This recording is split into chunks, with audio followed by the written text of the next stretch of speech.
Lockdown से पहले गीता के घर का नजारा कुछ ऐसा था कि रोहन ऑफिस जाता था और शिविन स्कूल। जिनके घर से जाने के बाद गीता काम खत्म करके बाकी समय आराम करती थी। लेकिन लॉकडाउन के बाद ऑफिस और स्कूल घर में ही खुल गए और इससे गीता का हाल वो तो आपको देखने में ही मजा आएगा। शिविन, ओ शिविन, महाराज उठने के लिए क्या 21 तोपों की सलामी लेंगे? अरे बिस्तर से बाहर निकल, ऑनलाइन क्लास स्टार्ट होने वाली है। अरे तुम भी हद करती हो, स्पीकर की तरह चिल्लाने की क्या जरूरत है? दिख नहीं रहा मेरी कॉन्फ्रेंस चल रही है। अब कैमरा और स्पीकर ऑन कर रहा हूं, मुझे कोई शोर नहीं चाहिए। इस पर जैसे ही रोहन लैपटॉप का कैमरा और स्पीकर ऑन करता है तभी कुकर की सीटी बजती है। करा लो अब इसे चुप। लॉकडाउन नहीं हुआ, मेरी मौत का फरमान जारी हो गया। दोनों बाप बेटे ने नाक में दम किया हुआ है। ऐसा बोलकर गीता वहां से शिविन के कमरे में पहुंच जाती है, जहां शिविन अभी भी सो रहा होता है। ओ आलसी, अब अगर 5 मिनट में नहीं उठाना तो आज तेरा गेम और यूट्यूब कैंसिल। माँ की बात सुनकर शिविन बिना 1 मिनट गंवाए उठ खड़ा होता है। उठ गया, अभी नहाकर भी आता हूँ। ये नाटक कहीं और, मुंह पर गीला कपड़ा मार और पढ़ने बैठ। शिविन की ऑनलाइन क्लास स्टार्ट हो जाती है, जिस पर गीता उसे वहां बिठाकर रसोई में चली जाती है। थोड़ी देर में उसे कमरे से कुछ आवाज सुनाई देती है, जिसे सुनकर वो कमरे में वापस आती है। हाय राम, तुझे क्लास अटेंड करने के लिए बोला था, कैमरा ऑफ करके बिस्तर पर नाचने के लिए नहीं बोला था। मम्मी मुझे कुछ समझ नहीं आ रहा, आप बाद में पढ़ा देना ना। वैसे भी अटेंडेंस तो लगी गई है। हाँ हाँ बेटा, जरूर बन जा। तू अभी से हम सबका बाप बन जा। अरे नहीं मतलब कहाँ से लाते हो इतना दिमाग, और पढ़ाई करते हुए ये चला कहाँ जाता है? नाइस क्वेश्चन, दिमाग से पूछकर बता दूंगा। शिविन की बातों से परेशान होकर गीता उसे मारने के लिए जैसे ही आगे बढ़ती है तभी वो कमरे से बाहर भाग जाता है। अब शिविन आगे आगे और गीता हाथ में चप्पल पकड़े उसके पीछे पीछे पूरे घर में दोनों घूम रहे होते हैं। इसी बीच वो रोहन के पास पहुंच जाता है और शिविन को मारने वाली चप्पल रोहन के लैपटॉप पर जाकर गिरती है। ओए माँ! मम्मी, अब पापा को चप्पल मार रही हो? वो आज तक के रिपोर्टर, चुपचाप जाकर क्लास अटेंड कर ले, नहीं तो अगली तेरे पीछे लगेगी।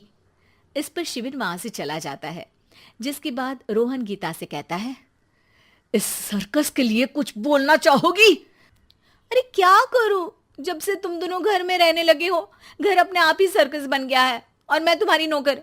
कभी बेटी को संभालो तो कभी बाप के नखरे उठाओ। इन्हीं सब उथल पुथल में दिन बीतते रहते हैं, जिसमें हर रोज घर के अंदर कुछ नया सियप्पा खड़ा मिलता है, जो ज्यादातर शिविन और रोहन के ऑनलाइन स्कूल और ऑफिस से रिलेटेड ही होता है। एक सुबह, शिविन चल उठ, आज की क्लास जल्दी है। कैमरा ऑफ करके आप अटेंड कर लो। अरे ऐसे छित्तर पड़ेंगे, दादी नानी सब एक साथ याद आ जाएंगी। गीता की लाख मशक्कतों के बाद क्लास तो खत्म हो जाती है, लेकिन उसके बाद शिविन फोन इस्तेमाल करते हुए इंस्टाग्राम रील बनाने लगता है। रसोड़े में कौन था? तुम थी, मैं थी, कौन था? कौन था? हाँ, मैं गरीब हूँ। अरे ओ गरीब के बेटे, आजा, मैं बनाती हूँ तुझे गरीब। मैं बताती हूँ रसोड़े में कौन था। पढ़ाई करने बोलो तो इनकी माँ मर जाती है और ये पागलपंतियां जितनी मर्जी करा लो। गीता शिविन को डांट रही होती है, तभी रोहन बीच में बोल पड़ता है। अरे बच्चा ही तो है, इतना गुस्सा क्यों कर रही हो? बेटे का साथ देने की इसी एक कोशिश में अब शिविन के साथ साथ रोहन भी गीता के गुस्से की सूली पर चढ़ जाता है। अगर बेटे पर इतना ही प्यार आ रहा है तो इसे क्लास अटेंड क्यों नहीं कराते, इसका होमवर्क क्यों नहीं कराते? उस समय तो बहुत जल्दी मीटिंग आ जाती है, वो काम मैं करूं और यहाँ इस बेफिजुली की चीज में तरफदारी करके बन जाओ महान। हे भगवान, कोई तो इनके ऑफिस और स्कूल खुलवाओ, मैं इन्हें और घर में नहीं सह सकती। अरे कुछ और मांग लेती, क्योंकि तुम्हारी ये विश इस साल तो पूरी होने से रही, कोरोना। हाय नास पिटे ने जिंदगी ही बर्बाद कर दी। खाए कोई पचाए कोई, कल मुझे चुन चुन कर सबको मेरी बद्दुआ लगेगी। उन्होंने दुनिया का और इन बाप बेटे दोनों ने मेरा जीना मुश्किल कर दिया।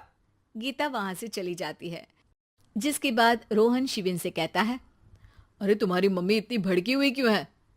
आपकी वजह से पूरा समय घर में रहते हो और उस पर कोई काम कराने की जगह बस ऑर्डर देते रहते हो। अच्छा बेटे, सारा इल्जाम मुझ पर? पूरा दिन तो वो तुम पर ही चिल्लाती है। हाँ, मतलब दोनों का 50-50 है, कुछ करना पड़ेगा। वो कहते ना, make the best out of worst. I have an idea. वैसे तुम्हारी माँ सही कहती है, बहुत जुबान चलाने लगे हो, कम बोला करो। अगली सुबह रोहन और शिविन अपनी गलती को सुधारने के लिए गीता के उठने से पहले घर का आधा काम खत्म कर देते हैं, जिसे देखकर गीता खुश हो जाती है और फिर बाकी बचा काम वो तीनों मिलकर पूरा कर लेते हैं। जिसके बाद अब वो सब मिल बांट कर हर काम में एक दूसरे की मदद करते हुए लॉकडाउन का मजा लेने लगते हैं।